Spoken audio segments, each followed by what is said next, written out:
All right, good morning. All right, he's present today. Coming off one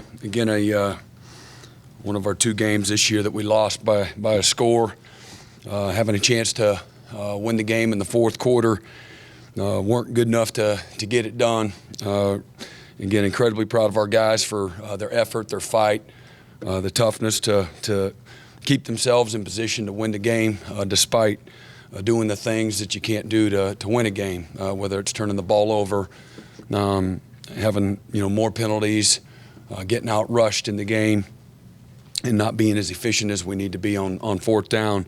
Still have a chance to beat again Baylor.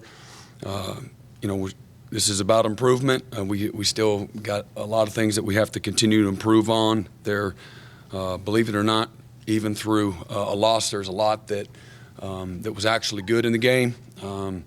Yesterday took some time to make sure that we recognize what those things are and things that you can build on. Again, you look at it again, a game that's there's some moments of frustration because of, again, just how delicate the game is, and when you again are in position to win and just weren't able to get it done, you try to find again the things that you can build upon. And again, we looking at the opportunities that are sitting in front of us right now to finish the year, how we want to finish it. We still got a great opportunity, this week going to Morgantown to again not dwell on the things that we didn't do well last week, but really to look at the opportunity as an opportunity of its own this week to try to create some momentum to finish the season the right way, in a positive way, and get to a bowl game and continue to create momentum for the out of season as well. The areas where we're playing really well right now, obviously we have experience there, and the areas where we're not, we're inconsistent, and part of that is there's probably a lot of reasons, but one of it, again, you're looking at guys that haven't played a ton of football at some spots, so that matters at the end of the day, and we got to continue to bring guys along and develop things the right way, being faithful again to the little things. Our players got a lot invested. The coaches got a lot invested.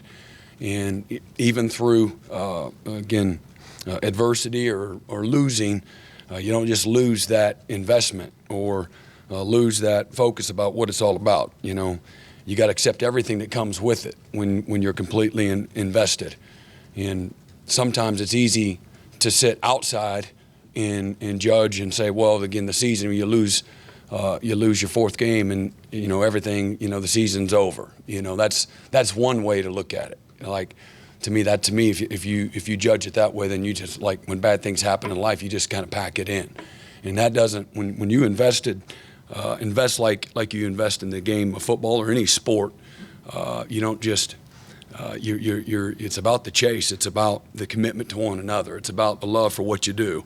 And even through the discouragement, you accept everything that comes with it. And so that's what this is about, challenging our guys, every player and every coach through all of it. Everybody's got to look at themselves. And, again, to me, that's when you got to be at your best. So our guys came back yesterday, had a great perspective. I think the perspective is what it's all about.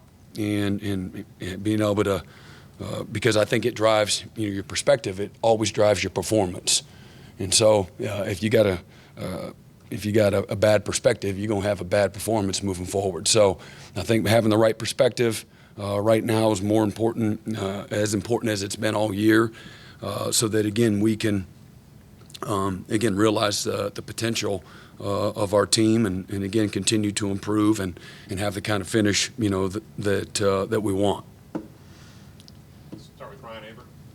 Yeah, Brent, you brought up fourth downs, and want to ask you just broadly how you've seen the attitude toward going forward on fourth down evolve over the last few years and over your time as a coach?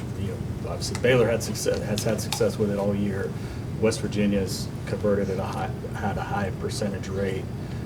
How have you seen that change, and how much does analytics play into it? And what are some of the other reasons you think? Yeah, I mean, it goes without saying. I think the analytics are something that's whenever it's come out, where people are using it a lot. 10 years ago they weren't doing that. So a company was formed by some coaches and started really looking at the impact of those analytics. And again, you got to have a lot of courage and boldness and ability to be able to execute, in those situations, and you got to live with the results as well. It doesn't always work out great. You watched Ole Miss and Alabama year before last. I remember watching that game, and we're going to go for it all these fourth downs, and they got destroyed because the other team was prepared, and put themselves, and they got destroyed quickly. The game was over quickly. Because of a bunch of short fields. So again, every week's different. The matchups are different. The analytics change from week to week based on matchups and the ability on the different units on both teams and things of that nature. If you're a much better team, than the opponent you're playing, they tell you to punt it more than go for it. But when things are more evenly matched, or maybe you're outmatched, the analytics are very, very aggressive, and you got to be, so literally the way an example of the way it works is at the beginning of the drive is when you got to decide. All right, here we go, P&10, ball's at the -38. It says, the book says 7, so 4th and 7 on your own, whatever that would be, on -42. Are you willing to go for it on 4th and 7, first drive of the game? Literally, that I'm giving you an example of what the analytics will say, and so you got to know whether or not you're willing to allow your philosophy to be aggressive. Then on 3rd and 10, hey, we're going to go. We'll treat it like 3rd medium, and see where the 4th down lies. So and then be willing to go through with it. Not change your mind. That's what the analytics people tell you. So it's been good, for the teams that have chosen to go that route on a couple of the teams that you just said. And, I'd be interested in seeing the teams that, that it hasn't worked out well for, So I think it can go both ways. Tough to balance that. Yeah. Analytics versus just Yeah, I think, yeah. There's a lot of different things that go into it where you're like, that don't make any sense, But the analytics say it does. But maybe again, I don't know all the different scenarios. There's a gazillion scenarios that you can go through that you would say, absolutely not. We're not doing that here. And some of it too is based on what your success has been too. You have your opportunities to. Are you able to come up with things that are make it difficult too? They're just not just going for it. Like, I think the best teams are the ones that they got a lot of different presentations. It's not, they don't go with, this is our, I got the crossover fadeaway, whatever, and that's my go-to. You can't just do that on all the 4th downs. You got to have people are too good, so you got to have lots of change-ups. You got to have a lot in your Rolodex. Is what I would say, and to be effective consistently. That's what Baylor does. They do a nice job with, again, first of all, they got a very experienced, physical, talented offensive line. That's one thing that they do that's really well, and they come at you with all different kinds of ways. They're not just running the inside zone. Mm-hmm. Last time program. You were here a couple times, 2005, 2009. You had at least 3 losses at this time of year. Both those teams finished strong, winning 3 of their last 4 games. Do you remember how Coach Stoops handled those situations to help the team, guide the team to that strong finish? And how much can you relate what you learned as an assistant to what you're going through now? Yeah, mindset and the continue to invest. Those are just being a competitor. Like I said, when you've invested as much as you had, you just don't surrender. Again, I pay attention to what's being said, or the opinions, and that's what y'all get paid to do. To to go really high with everybody or really down here and get the clickbaits and all that kind of stuff. That's what you do, and whether it's intentional or not, because I know some people say, "Oh, well, the season's over," it's forgotten. But those guys in that locker room don't think that, and those coaches don't think that. If that's the case, why don't you just end it now? You know what I mean? Because that's what some people report, which is fine. They're entitled to do that, but you would think it's not how you live life, or you're going to live a bad life, you know what I mean, or a miserable life. So, I think, there's some similarities, and certainly in the win and loss column. Obviously, you're 6, 7, 8, 10, 11 years building the program in a locker room full of a bunch of guys that have been around here not only, during that season, but for a long period of time too. So some of it's the same, and then some of it you're trying to create. Again, you got half our roster that hadn't been here invested in a really long time. So what does that investment look like for each individual? That's a hard thing to gauge. But certainly, being consistent with your message and being strong in moments of adversity or loss is incredibly important. And then again, being able to quantify, what just happened and what needs to take place, and the things that everybody's got to be responsible and accountable for, I think is important. You have to still, at the end of the day, appeal to the voice of reason when you're in a leadership position. And so you're not got to only be about it, but you also have to be able to bring people along with you and get and make sure that their mindset is where it needs to be. But again, our guys have again worked incredibly hard. None of us, this is not what any of us wanted, but here's where it is. And again, I still believe in our guys, their mindset, their toughness, their attitude, their willingness to continue to fight and work and finish what you started. That's what life's all about. And certainly that's what this season's all about. But for a lot of reasons, for them to, your trademark should be your effort, your best, giving it everything you got. That should be each and every one of the guys' trademark is, and that's what we talk about, being completely and totally committed to doing your best. You can count on me. I'm dependable. I'm accountable. I'm reliable. And so that's what that looks like. And I think it's important that, now, more than ever, that our guys, and there's been some guys that have had a lot of success. Sometimes the more successful you are, the easier it is for you to lose sight of all the little things it took for you to build a foundation of success too. And you got to continue to be mindful of, and again, as we're building our foundation, it's still about the little things. Just like that, at the end of the day, we walked off the field on the wrong side of it, and it was about the little things, a whole bunch of little things, that can make a big difference. If you get, one or two of them right, and so that's the margin, that this game can punish you for. Thanks, Brent. Mm-hmm. Come over to here, Jesse. Hey, Brent, you just touched on this a little bit, but you talked after the game about, the team having effort, but just needing to have a little bit more discipline when it came to penalties and stuff. It's like effort that. with technique. That's the formula for success. That's part of it. Is effort with technique. So if it's the kickoff where they bring it out to the, the 40-yard line, we're supposed to set the edge on that. We've done a good job of setting the edge. But one time you decide, I'm not going to set the edge and go outside the block, and you come inside the block when you're supposed to go outside the block. All your help's inside, and you go inside, and then they run it up the sideline. Next thing you know, they got momentum. They flipped the field. Instead of pinning them inside the 18-yard line, which we should have, which is give or take almost a 30% difference in the opportunity to score, we let them out to the 40. That's effort with technique. Smoking down the field, I come inside, I'm supposed to stay outside. Everybody's counting on him to do his job, and we didn't do that. That led to a touchdown. That's what I'm talking about. So we had, a few of those. You got to be effort with technique. We're in the B gap. Well, you got to, hey, man, there's technique to it. You can't go down the middle of the guy. You got to strike him. You got to get your hands on him first. You got to get pinned into the ground, and you got to keep your inside arm and leg free. And if you don't, they're going to run in the B gap, and that's what they did on 4th and 1.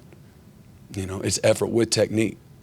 How important are these last three games, maybe establishing some good habits when it comes to stuff like that, and how much does that have to be played? Well, these 3 games are no more important than the other games, and but the past is the past, and so again, the best units, the best players in any sport, the best CEOs. If there's something, they're consistent. And so developing a foundation of consistency is what it's all about. We don't want to have a great year this year and then, in 2 years, win 2 games. The best programs are one that have sustainability and longevity, and consistency is what that's all about. And that's the hardest thing.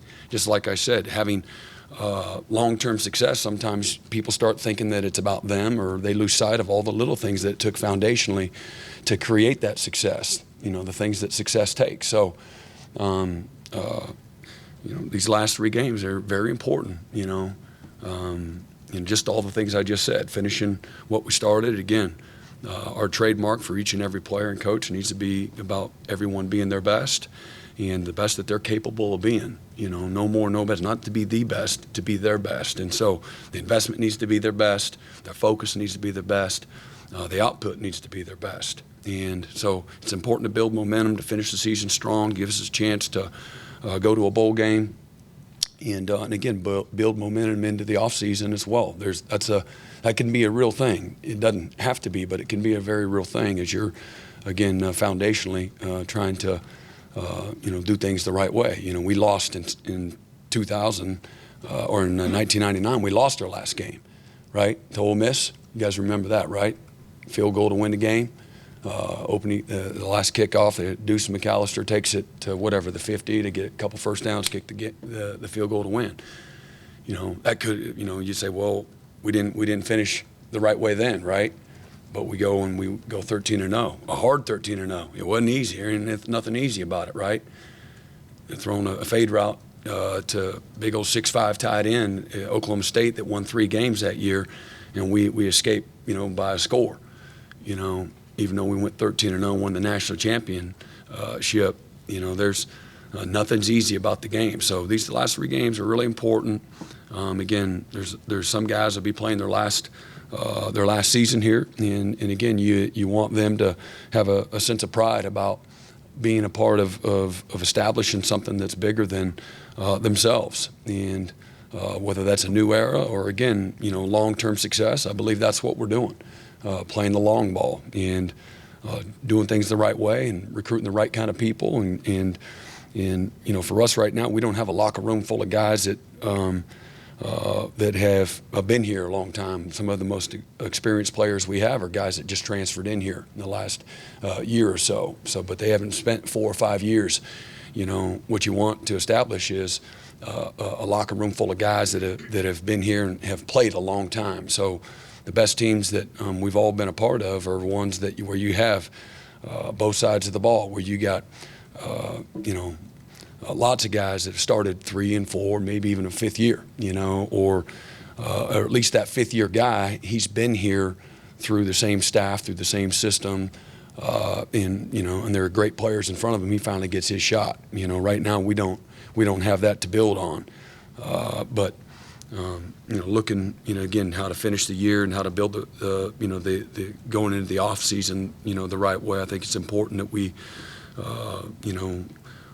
continue to make an incremental improvement and again focus on the things that we can control, and that's pre-snap penalties. If that's again protecting the football, those are things right there that obviously, especially the turnover margin that.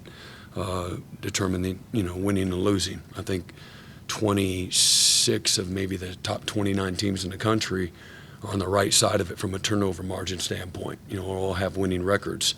The teams that are in the the bottom half of college football, a lot of the losing teams, it's because they're on the wrong side of the turnover margin. If you look at the Big 12, I think it would be indicative of that. I think. Kansas State, maybe it's like maybe they're +9. I think then Kansas is maybe +8, and then TCU's like +7. We're at +1, and the teams that are at the bottom are on the wrong side of the turnover margin. So, we're going to need to do the things that the plan to win doesn't change these last 3 weeks. That takes what it takes too, and so, again, the ability to run the ball, the ability to stop the run, the ability to win the turnover margin, and, again, be the least penalized team is what it's about. Yeah, Brent. Weekly captains wasn't something any of us had really been accustomed to. Has it led to the results that you were hoping for, and is there still a plan to name permanent ones as we get further down the road? Yeah, after the regular season's over for our last, several weeks of our season for postseason play, we're trying to develop leadership and promote guys the opportunity to show whether or not they can lead, show them how to lead. And again, that's what coaching's all about. Again, and that's what trying to have the right type of locker room's all about. Not where you got 3 or 4 guys, that's your only leaders you got. I want a whole locker room full of leaders, and the only way they become leaders is trying to put them in a leadership position. So you do that one experience at a time, one conversation at a time, and so that's what that's about, and we will do that. Players will vote on that, at the end of the regular season.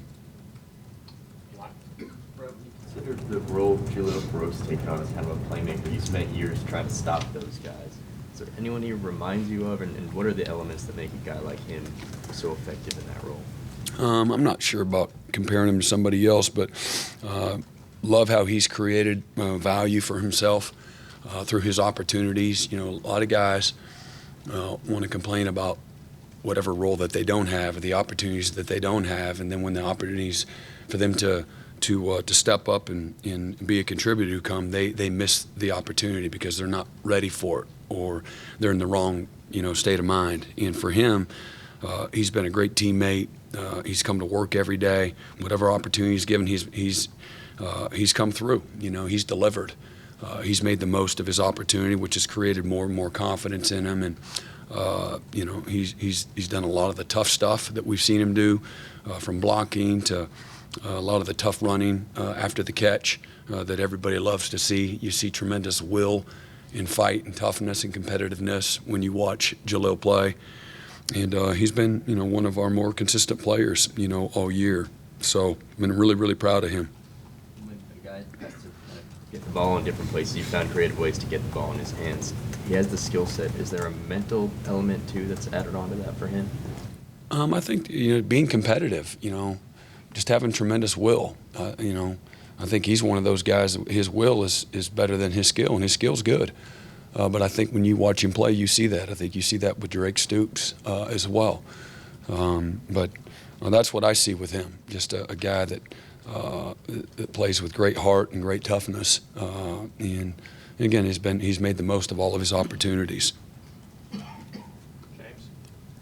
Brent, when you're 5-4 and people start looking at your defense and your defense doesn't get off the field in the game, people don't always see positive things, or they don't see things that you see in your defense. And when you look at individuals, when you look at guys that you feel like you can build this defense around, what do you see, and what do you see out of this defense moving forward? Yeah, again, I see a defense that doesn't have a lot of experience, so there's going to be some ups and some downs. You got one guy that's been here that started a bunch of games, and that's Deshaun.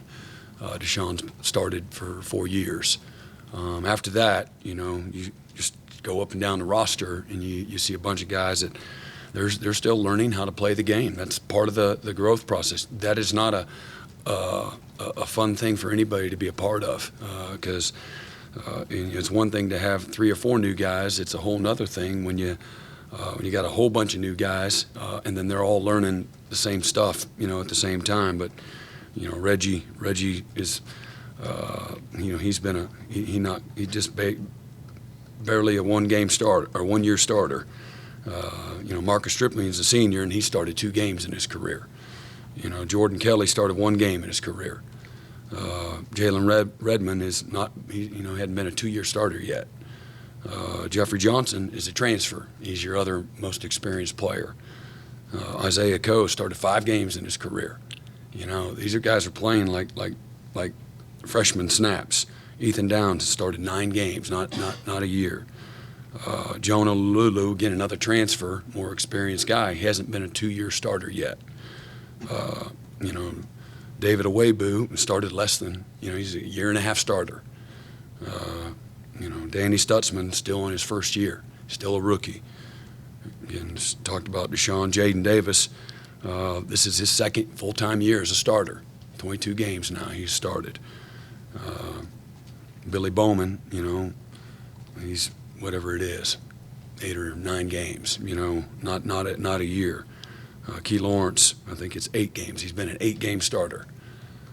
These are all guys starting for us now. Justin Broyles, he's been here for 6 years. At the end of this year, he'll be a 2-year starter.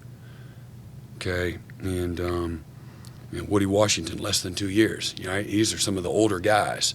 So with that, again, I'm not making excuses, just calling it how it is. You got a bunch of, our best unit is our most experienced, and that's our offensive line. That's been the most consistent unit all year. And then you got a quarterback that's, been a, 3+ year starter. So, when they see the defense, you see it very inconsistent. You see 4 games of pretty good play and a lot that hadn't been good.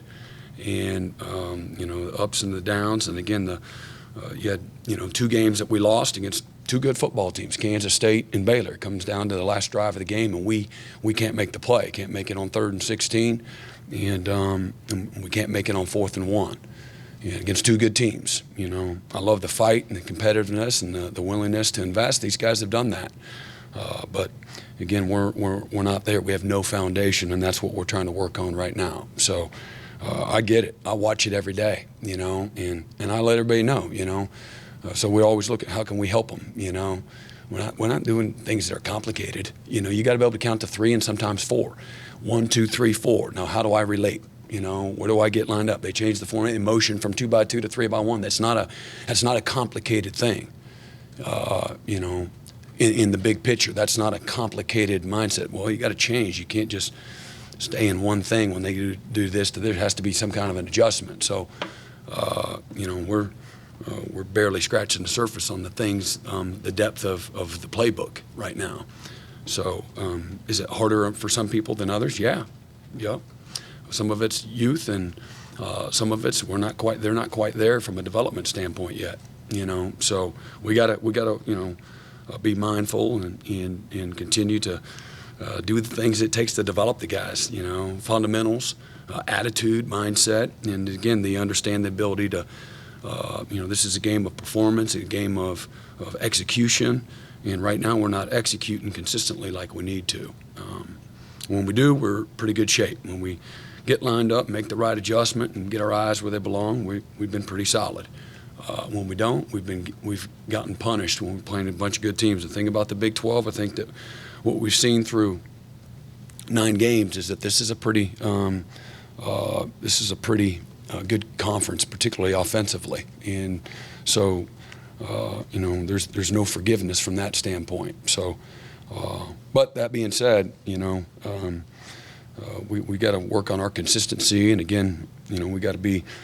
I think that a lot of things too is just got to be more physical at the point of attack. I think that goes without saying, and again, we got to do the things that that it takes to win. And number one thing is we can't beat Oklahoma, so got to do a lot of little things better. That's what the coaches are for. Far right, Barry. Yeah, Brent, you just said you need to be more physical, and you mentioned that Saturday night after the game. Is that a case of you need to get bigger, stronger? Well, we need to be more physical than Baylor because that's who we just played, and they were more physical than us. Some of it's, again, they've got 4 or 5 guys up front, played a lot of football, and they've been in college a lot longer, and that happens too. And so, or they've been in their system for 3 years. So I think all of that plays into that physicality part. And so, again, I think there's plenty of guys that we're trying to recruit. I got a guy right now that we're trying to recruit that ain't real big in stature, okay, that plays super physical. And so I don't think you have to be bigger. You have to play more physical. And some guys, and some of that, so what I'm talking about is that's a talent too. Your ability to strike, timing, and your ability to uncoil. There is a talent to that, and you can get guys more physical, certainly by growth and development and the weight room and the experience and the certainty and the aggressiveness that comes along with playing a lot. And knowing what you're supposed to do and anticipating leads to being more physical. So I just named like 10 things that allow you to be more physical. And but you want to recruit guys that want to run to the fire. I can promise you. Like you can recruit your problems or again your solutions, and that's as we recruit, we're looking guys that love to hit and that can run. Those are two things that are really important. Gary? Brent, every coach, when he hits mid-November, wants to have a real sense of improvement, right? That this we're getting better at this. What would you say that is for this team? Where are you improving specifically? Well, I've seen consistency on the investment part, which is where it starts, the work that you got to put into it. So been really pleased with the investment part, top to bottom. And, we were better on third down this last week. So that was an improvement from the week before. Last 2 weeks been pretty good in that standpoint. Again, I thought, I think we've been running the football really well all year. We've been really a good unit, not dropping the football. Marvin had a few. Braden had one or two against Iowa State. But again, we've done a really good job of catching the football. I like how our guys have, again, practiced. I thought we were a little better in some of our coverage stuff the last few weeks. Gotten our hands on some balls the last several weeks. The last 3 games, there's a lot of things that we got better at. Again, I thought we got whooped in the run game this last week. Okay, let's go to Ryan Chapman. Fourth downs, you mentioned the converting 3 of 3 for Baylor, but on 2 of those drives, they went straight down the field and scored. How do you find that response mid-drive after giving up a fourth down conversion, and how does that change week to week to make sure that you're building into that? Because, like Ryan mentioned, with West Virginia Tech, the fourth downs aren't going away on your schedule the rest of the year. Yeah, well, I think every fourth down in its own is like it's like a season of its own. I don't think they have to have anything to do with one another. We've had plenty of times this year, plenty. You guys you got all the information, go do the work for your story, but where we've responded after giving up a conversion, there's plenty. So last week we didn't, and we lost by, a field goal. So how do you respond is how you respond to anything. Did we do a good job of that? Nope, we didn't, but we have. So I don't think it's it's an every game or every time thing. But let's face it, it's when the whole stadium is screaming, yelling, and you give up one of those plays, it's kind of deflating, isn't it? Is that what you're alluding to? It's deflating? Yeah, and we didn't do a good job responding on those 2 drives at all. So another drive we held them to a field goal. But Second row, Cliff Ryan. Yeah, Coach, you mentioned Drake Stoops earlier as one of those guys who does have some experience, has been around for a while, a guy who came here as a walk-on. How critical is it to have a guy like that who walked on, has been around for a long time, worked his way to being a starter, but also is good off the field, as in the classroom, things like that? What does that do for your team? yeah, you want to have a whole locker room full of guys like that. Young people of excellence.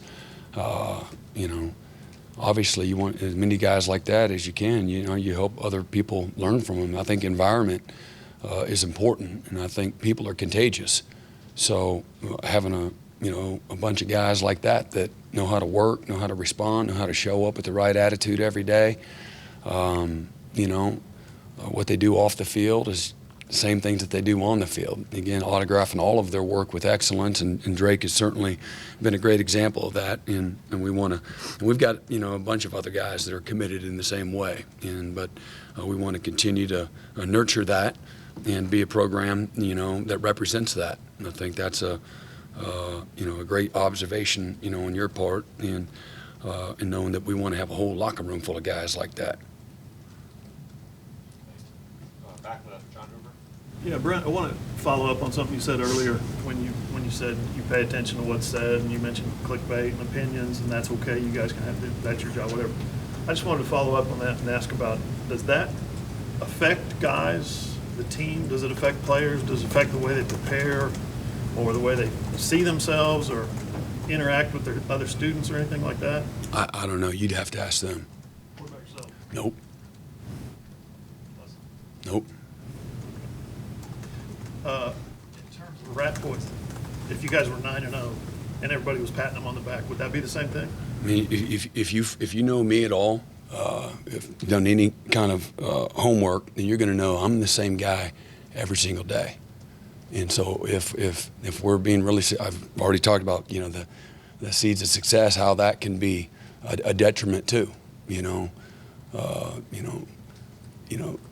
where people feel like it's, you know, they inherit the right to be successful, you know, whether it's a program, whether it's coaches, whether it's support staff, or whether it's the players. Maybe it's you know, you've been very successful as a program, then you start recruiting, and these guys think they're just going to show up and win, and it's all about them, and they're the new hotshot recruit. The things that it takes to be successful over the long haul, I think, you know, what it's all about. So, you know, you got to value the little things that it takes to be successful. So, would that be the same? You dang right, because everybody will be way up here.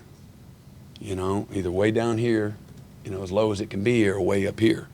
You know, nothing in between. And for me, I want our program to always be right here. How we do what we do, you know. Don't play to a scoreboard. You know, play and compete to a standard. Show up to a standard every single day. Doesn't matter what happened last. That's what we talk about, again, windshield mentality. It's always about what's next.